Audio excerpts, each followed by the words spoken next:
할렐루야. 아멘. 자, 옆 사람 인사합니다. 잘 오셨습니다. 주의 이름으로 사랑합니다. 주의 이름으로 축복합니다. 자, 옆 사람에게 이렇게 말합니다. 당신은 아름다운 보석입니다. 당신은 귀하디 귀한 하나님의 자녀입니다. 그런 당신이 너무너무 사랑스럽습니다. 네, 맞습니다. 항상 보배롭고 존귀하고 사랑스럽다고 그렇게 반복해서 말을 하니까 여러분 지루한 것 같아서 조금 바꿔봤습니다. 여러분들은 정말 보석 같은 존재입니다. 하나님께서 그렇게 여기십니다. 하나님 그 여기시는 오늘 보배로운 삶을 살아갈 수 있는 저와 여러분들에게 소망합니다. 자, 오늘 본 말씀은 엘리야가 죽음을 보지 않고 하늘로 올라가는 것을 본 제자 엘리사의 반응에 대한 내용입니다. 엘리사는 엘리야의 큰 믿음을 보면서 함께 생활해 왔습니다. 엘리사는 스승 엘리야의 믿음을 닮고 싶었습니다. 그리고 엘리야를 영원토록 옆에 모시고 의지하고 싶었습니다. 자, 그런데 이런 엘리사의 영혼, 이 엘리사의 그 바램은 아랑곳하지 않고 엘리야는 불수레와 불말을 타고 하늘로 올라가고 말았습니다. 자, 이제 엘리사는 혼자입니다. 답답합니다. 당황스럽습니다. 허전합니다. 두렵습니다. 그때 엘리사가 이렇게 부르짖습니다. 엘리야의 하나님 여호와는 어디 계시니이까? 자, 오늘 이 말씀을 가지고 이 엘리사의 부르짖음, 엘리야의 하나님 여호와는 어디 계시니이까? 이 외침, 이 절망 가운데서 부르짖는 이 절규였다고 보여지는데, 자, 이 말씀을 가지고 세 가지 질문을 던지고 그 세 가지 그 질문의 답을 찾아가는 그런 시간 되기를 소망합니다. 자, 오늘은 우스갯소리를 좀 자제하고 진지하게 여러분들이 말씀의 그 답을 찾아가시는 그런 시간 되었으면 좋겠습니다. 그러면 여러분들의 믿음이 더욱더 견고해질 것이고 더욱더 여러분의 신앙이 더욱더 깊어지게 될 줄 믿습니다. 자, 그렇다면 세 가지 질문이 무엇인가? 자, 첫째는 왜 엘리사는 엘리야의 하나님을 찾았는가입니다. 그리고 두 번째는 그러면 엘리야의 하나님은 어떤 분이신가? 그리고 세 번째는 어떻게 하면 그 엘리야의 하나님을 만날 수 있는가입니다. 자, 이것을 찾아보면서 바로 이제는 바로 하나님이 나의 하나님이 되고 또 엘리야의 하나님을 만날 수 있는 바로 하나님을 우리의 삶 가운데서 만나 배울 수 있는 그런 은혜가 있기를 소망합니다. 자, 먼저 첫째로 왜 엘리사는 엘리야의 하나님을 찾았습니까? 자, 엘리사는 자신의 약함, 자신의 연약함을 알았기 때문에 엘리야의 하나님을 찾았습니다. 엘리야가 불말과 불수레를 타고 하늘로 올라갈 때 엘리사는 이렇게 부르짖습니다. 12절 말씀에 엘리사가 보고 소리 지르되 내 아버지여, 내 아버지여, 이스라엘의 병거와 그 마병이요. 자, 이 말씀에서 엘리사가 평소 스승 엘리야에 대해서 어떻게 생각했는지를 엿볼 수가 있습니다. 내 아버지여, 내 아버지여. 엘리사는 엘리야를 아버지처럼 생각했습니다. 그리고 이스라엘의 병거와 그 마병이요. 자, 엘리사는 엘리야 한 사람의 힘과 능력을 이스라엘 전체의 병거와 마병보다 더 믿음직스럽게 그렇게 생각했고 더 신뢰했다는 겁니다. 이런 엘리야가 곁을 떠나가고 있을 때 그 허전함과 그리고 자신의 나약함을 표현한 그런 내용입니다. 이사야 37장의 말씀을 보면 히스기야 왕은 예루살렘 성을 포위한, 그러니까 이 아수르의 왕 사네립이 보낸 군대 장관 랍사게의 군대 앞에서 어떻게 할 수가 없었습니다. 왜냐하면 이 아수르의 그 군대에 비해서 이스라엘은 힘이 없습니다. 군대도 보잘것없이 없습니다. 또 전쟁을 치를 만한 그런 재력도 넉넉하지 않습니다. 그래서 그는 하나님을 찾습니다. 이사야 37장 17절 말씀 보니까 여호와여 귀를 기울여 들으시옵소서. 여호와여 눈을 뜨고 호시옵소서. 여러분, 우리도 때때로 오늘 우리의 삶 가운데서 답을 찾을 수 없을 때, 어떤 방법이 없을 때 우리도 하나님 앞에 외칠 수 있어야 됩니다. 하나님, 귀를 기울여 나의 간구, 나의 기도 들어주시옵소서. 하나님 눈을 뜨고 내 삶을, 내 상황을, 내 문제를 주님 구벼 살펴보시옵소서.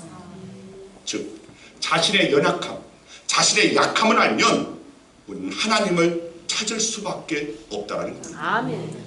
두 번째, 엘리사 앞에 요단강이 가로놓였기 때문에 엘리사는 엘리야의 하나님을 찾았습니다.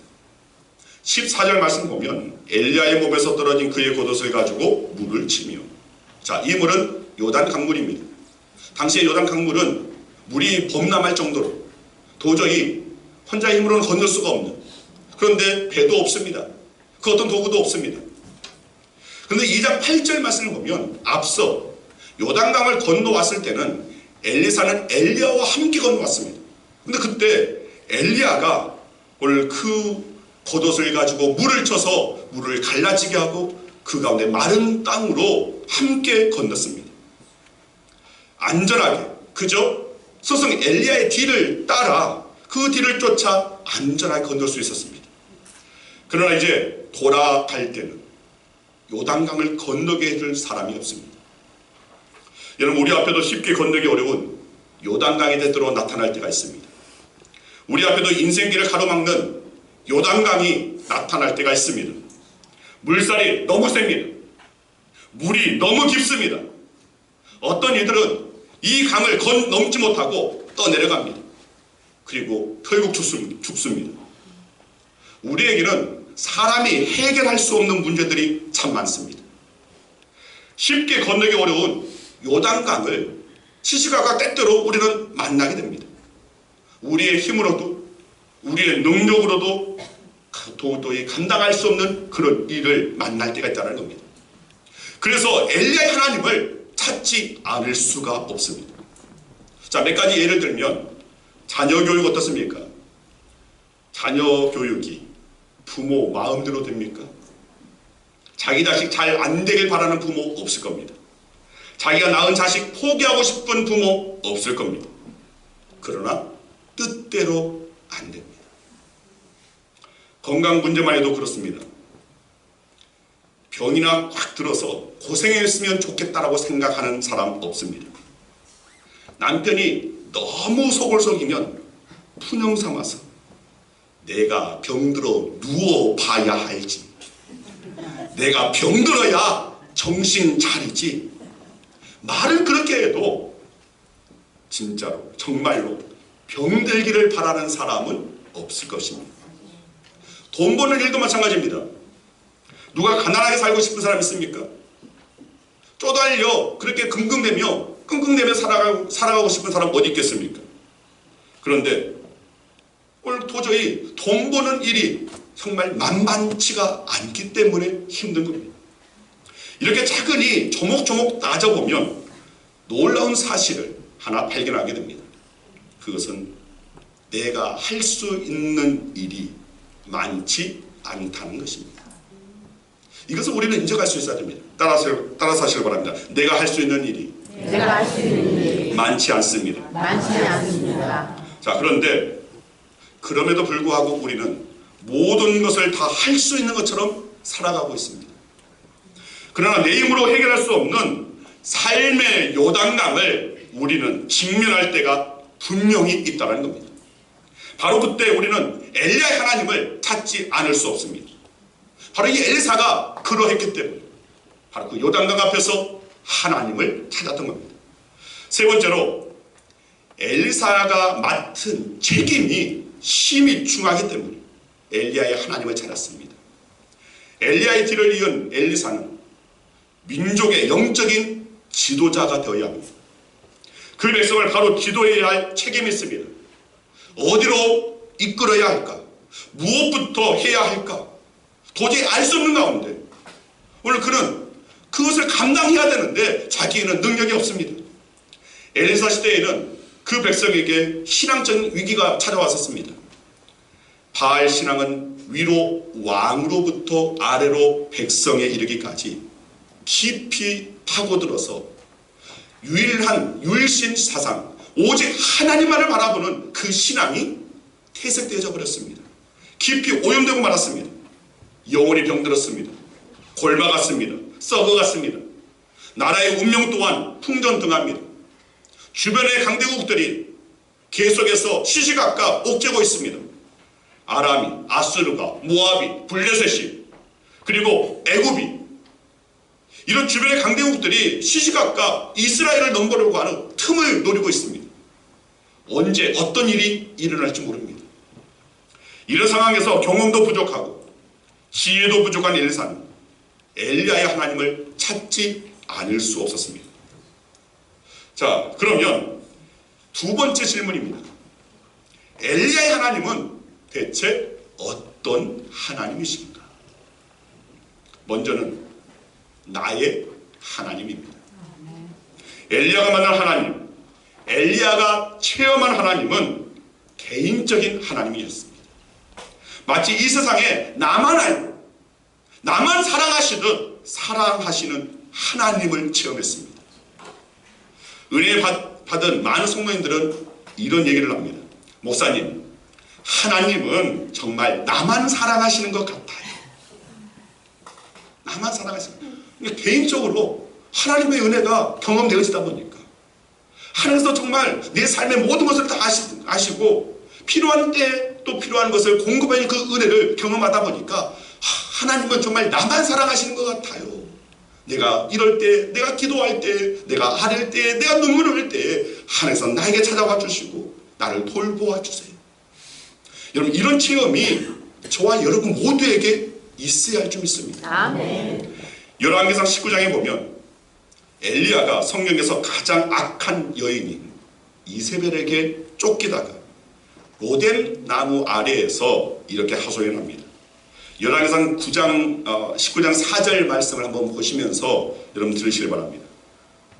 엘리야의 고백이 바로 이와 같습니다. 하나님, 이제 저를 데려가 주세요. 고생할 만큼 했지 않습니까? 나이도 먹을 만큼 먹었습니다. 이제 데려가 주세요. 그때 우리는 성경에서 쉽게 볼 수 없는 단어를 발견하게 됩니다. 그것은 어루만지며라는 단어입니다. 열왕기상 19장 5절 말씀 보니까 로뎀나무 아래에 누워 자더니 천사가 그를 어루만지며, 또 7절에도 여호와의 천사가 또 다시 와서 어루만지며.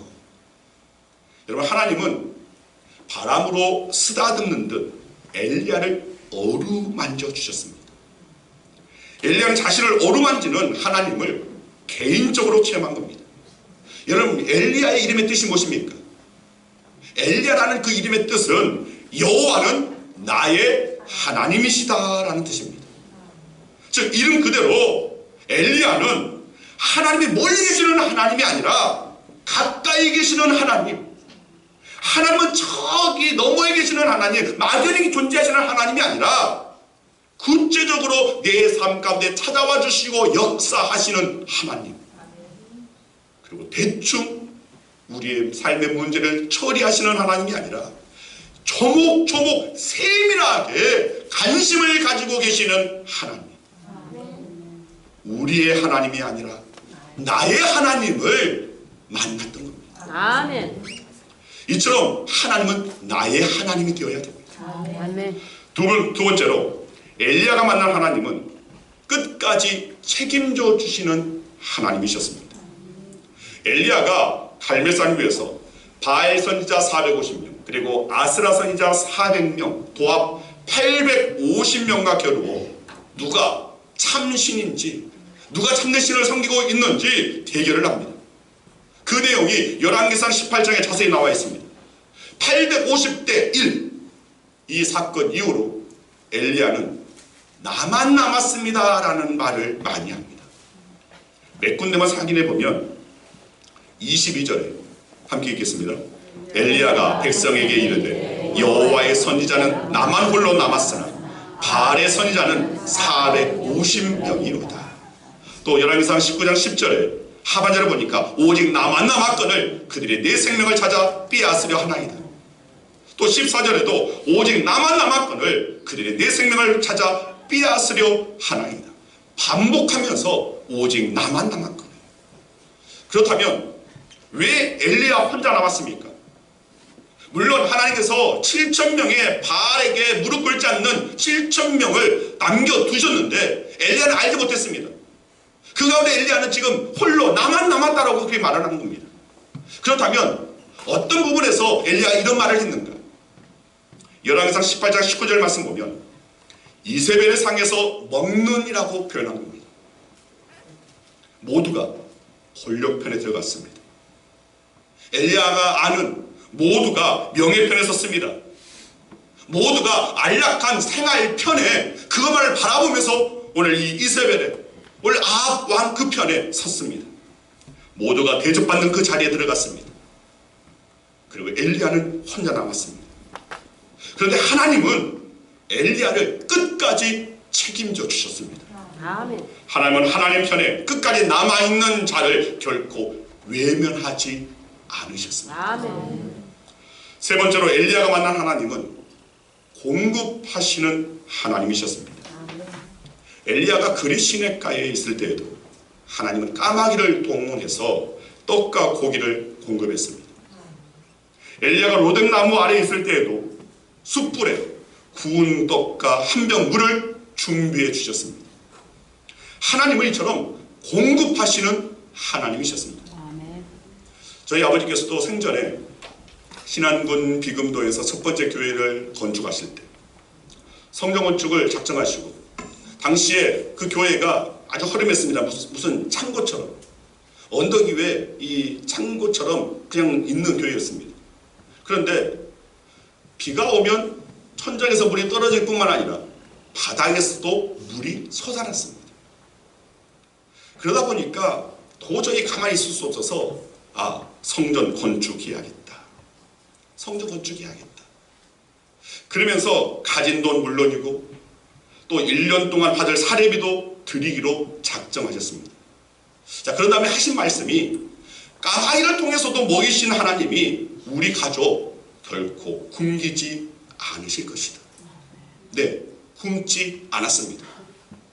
저도 예전에 일산에서 이제 전혀 알지 못하는 대전에서 사역하다가 10년 정도를 사역하다가 일산에 그런 개척을 해야지 하고 일산에 아무 연고지도 없는데 그곳에 나갔습니다. 그때도 이 믿음을 가지고 도전했는데 네, 굶지 않았습니다. 지방에 있는 서해안에 인접한 당시 GM대우가 철수하고 현대조선소가 문을 닫고 군산 경제가 다 무너졌다고 매스컴에서 계속해서 떠드는 그때, 그리고 그 해가 가장 150년 만에 가장 더운 날씨였다는 그때 군산으로 내려왔습니다. 군산의 작은 교회. 여러분 작다고 여러분 기분 나빠지지 마시기 바랍니다. 군산의 작은 교회, 우리 양훈교회로 내려오기로 결단했을 때도 사실 하나님께서 이끄시는 대로 순종하겠다라는 믿음뿐이었는데 네, 지금도 굶지 않고 잘 살고 있습니다. 여러분, 하나님은 공급하여 주시는 하나님이십니다. 아멘. 여러분, 엘리야가 체험한 하나님, 그리고 많은 믿음의 사람들이 체험한 하나님은 바로 나의 하나님이었고, 그리고 끝까지 책임져 주시는 하나님이셨고, 아멘. 그리고 공급하시는 하나님이십니다. 아멘. 그 하나님을 우리는 만날 수 있어야 한다는 것입니다. 아멘. 자, 그렇다면 큰 세 번째로 어떻게 해야 우리가 이 엘리야의 하나님을 만날 수 있는가? 그 하나님을 내 삶 가운데서 경험하고 체험할 수 있는가? 결론적으로 말씀드리겠습니다. 오늘 본문 14절에 엘리야의 하나님이 어디 계시나이까? 자, 이 질문에서 우리가 알아야 할 것은, 이 질문은 하나님의 존재 여부를 묻는 질문이 아니라는 겁니다. 하나님이 계신가 아니면 아니 계신가? 또 어디 가면 하나님을 만날 수 있을까? 아니면 저기 가면 하나님을 만날 수 있을까라는 문제가 아닙니다. 하나님은 어제도 오늘도 우리와 함께 계십니다. 하나님은 여기서도 저기서도 우리와 함께 계십니다. 참으로 중요한 문제는 나에게 하나님에 대한 믿음이 있느냐입니다. 나에게 하나님을 믿는, 하나님을 전적으로 신뢰하는, 하나님을 전적으로 의지하는 믿음이 있는가? 여러분, 하나님에 대한 믿음이 있으면 언제 어디서든지 하나님을 만날 수 있습니다. 아멘. 그러나 하나님에 대한 믿음이 없으면 마치 그분이 존재하지 않는 것처럼 하나님을 결코 만날 수가 없습니다. 그래서 믿음이 중요합니다. 믿음이 큰 자가 바로 큰 사람입니다. 기도원에서 어떤 사람은 병이 났고 어떤 사람은 병이 낫지 않습니까? 궁금하지 않습니까? 그래서 제가 강남 금식기도원에서 거기에 사역하고 있는 그 목사님과 이야기를 나누다가 그 목사님께 물었습니다. 그러니까 그 목사님이 하시는 말씀이 물론 일반화시키기는 어렵지만 사소한 감기라도 병을 크게 보고 하나님을 작게 보면 그 병은 낫지 않더랍니다. 않는 것을 봤습니다. 반면 중한 병이라도 그 병을 작게 보고 하나님을 크게 보면 그 병은 나았습니다. 아멘. 네, 맞습니다. 모든 것을 주관하시는 분은 하나님이시고 아멘. 그분의 뜻은 어디에 있는지 알 수 없기 때문에 자, 이 일을 일반화시켜서는 안 되겠지만 나름 의미가 있고 뜻이 있는 말씀입니다. 지난주 새벽에 드린 말씀인데 요한계시록 3장 20절 말씀 함께 읽겠습니다. 같이 읽습니다. 볼지어다 내가 문 밖에 서서 두드리노니 누구든지 내 음성을 듣고 문을 열면 내가 그에게로 들어가 그와 더불어 먹고 그는 나와 더불어 먹으리라.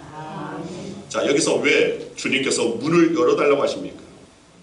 닫힌 문도 능히 여실 수 있는 능력의 주님께서 그냥 그 능력으로 열고 들어오시면 되는데 왜 열어달라고 문을 두드리시는 그 이유가 어디에 있는가? 그 답은 마태복음 16장 19절에 있습니다. 함께 읽겠습니다. 내가 천국 열쇠를 네게 주리니 네가 땅에서 무엇이든지 매면 하늘에서도 매일 것이요 네가 땅에서 무엇이든지 풀면 하늘에서도 풀리리라. 아멘. 이미 주님께서는 우리에게 천국 열쇠를 주셨기 때문입니다. 우리는 천국 열쇠를 흔히 기도라고 말하지만 정확하게 말하면 믿음입니다. 예수님은 찾아오는 병자들에게 이렇게 말했습니다. 네가 낫고자 하느냐? 네가 무엇을 원하느냐? 내가 능히 이 일을 할 것을 너는 믿느냐라고 물으셨습니다. 이런 질문을 하시고 반복적으로 하신 말씀은 내 믿음대로 될지어다. 아멘. 나의 믿음, 예수님의 믿음이 아니라 예수님에게 문제를 해결해달라고 병을 고쳐달라고 찾아온 오늘 그 사람에게 너의 믿음대로 될지어다 라고 말했습니다. 다시 말하면 예수님의 기적에는 반드시 인간의 의지와 결단을 요구하신다는 것입니다. 예수는 십자가에서 피 흘려 돌아가셨습니다. 그렇다고 저와 여러분들이 자연스럽게 그냥 구원받는 것이 아닙니다. 예수님께서 십자가에 죽으셨으니까 세상 모든 사람들이 다 구원받습니까? 아닙니다. 여러분, 여기에서 반드시 필요한 것이 있습니다. 바로 내 의지, 내 결단입니다. 내가 의지적으로 내 의지와 결단으로 주님, 내가 믿겠습니다. 아멘. 주님, 내가 주님을 믿습니다. 아멘. 이런 신앙 고백을 주님께서는 기다리고 계시다는 겁니다. 아멘. 즉 자기 의지를 표현하라는 것입니다. 자기 결단을 표현하라는 것입니다. 여러분, 내 의지와 내 결단이 기적을 끌고 오는 것은 결코 아닙니다. 그러나 하나님의 기적, 하나님의 능력을 가져오기 위해서는 우리의 의지와 우리의 결단이 있어야 한다는 것입니다. 아멘. 자세히 말하면 믿음의 의지, 믿음의 결단이 있어야 한다는 말씀입니다. 우리 삶의 때때로 감당할 수 없는 시련이 찾아오고 문제가 찾아오고 고난이 찾아올 때 있습니다. 그럴 때 주위를 돌아보고 이 방법 저 방법 또 생각해보고 또 그렇게 생각해봐도 고민해봐도 도저히 답이 나오지 않을 때 우리는 흔히 정면 돌파하라고 말합니다. 그것이 믿음이라고 믿음으로 돌파하라고 말합니다. 저도 예전에 여러분들에게 믿음으로 돌파하라라는 제목의 말씀을 전한 적이 있습니다. 그런데 이것은 사실 정확한 표현이 아닙니다. 그렇다고 우회해서 돌아가거나 피하라는 것은 결코 아닙니다. 이런 믿음은 정면 돌파가 아니라 상면 돌파입니다. 오늘 여러분들이 주보의 말씀이나 제목을 보고 상면 돌파? 처음 듣는 말이네 하셨을 겁니다. 여러분, 우리는 정면 돌파가 아니라 위로 돌파해야 됩니다. 길은 위에 있습니다. 길은 앞을 뚫어낸다고 길이 생기는 것도 아니고 돌아간다고 되는 것도 아닙니다. 우리의 길은 하나님께 있습니다. 여러분, 아무런 도움 없이 외로운 밤길을 노숙자처럼 오늘 길을 걷던 야곱에게 어디로부터 길이 열렸습니까? 위로부터 길이 찾아왔습니다. 하늘로부터 사닥다리가 내려옵니다. 여러분, 우리 그리스도인의 삶을 살아가는 방법은 정면 돌파가 아니라 바로 상면 돌파, 바로 하나님 앞에 서는 것입니다. 하나님께 답이 있고 하나님께 길이 있기 때문에 우리는 문제에 거기에 직면하면서 그래 내가 이 문제를 뚫고 지나가야지 이것이 아니라 이것을 뚫고 지나갈 수 있는 힘과 능력은 하나님께서 능력을 주실 때 가능하니까 문제 앞에보다 하나님 앞에, 즉 하늘을 바라보면서 바로 이 상면 돌파가 먼저 있어야 한다는 것입니다. 아멘. 우리는 하나님 앞에 서야 합니다. 우리가 지금 10년의 축복, 10년의 부흥을 위해서 기도하고 있는 것이 바로 상면 돌파입니다. 정면 돌파가 아닙니다. 하나님 앞에 서는 것입니다. 하나님, 오늘 내 삶에 복 주시는 분도 하나님이시고 오늘 우리 교회를 부흥케 하실 분도 하나님이시니 하나님, 오늘 우리의 기도 들어주시옵소서. 응답하여 주시옵소서. 지금 우리가 이 100일간의 기도를 하는 것은 바로 정면 돌파가 아니라 상면 돌파, 하나님 앞에 간구하는 것이고 부르짖는 것입니다. 우리가 이렇게 하나님께 간구하는 상면 돌파를 할 때 길은 반드시 열리게 될 줄 믿습니다. 아멘. 옆 사람에게 이렇게 말하시길 바랍니다. 우리 상면 돌파합시다. 우리 상면 돌파합시다. 이제 여러분들의 정면 돌파가 아니라 상면 돌파. 하나님께 길이 있고 하나님께 답이 있다. 아멘. 하나님 우리의 기도를 들어오시고 오늘 내 삶의 이 태산과 같은 문제 이제는 다 부숴주셔서 평탄케 하여 주시옵소서. 내 삶의 문제 하나님 앞에 이것은 심히 큰 게 아니라 작은 것이오니 하나님 오늘 이 문제 또한 주님께서 해결하여 주시옵소서. 오늘 주님께 답이 있고 주님께 길이 있다는 믿음 가지고 오직 하나님의 능력 주실 때에 우리는 그 모든 것을 할 수 있는 것입니다. 아멘. 주 안에 있을 때에 우리는 모든 것 가능합니다. 아멘. 이 믿음이 저와 여러분의 믿음 되어서 이는 정면 돌파가 아닌 상면 돌파로 승리하겠노라고 하나님의 그 뜻을 하나님 주시는 그 복을 내가 이루고 또 복을 받아 우리가 진정 하나님의 영광 보기를 소망하는 저와 여러분들에게 간절히 주의 이름으로 축원드립니다. 아멘.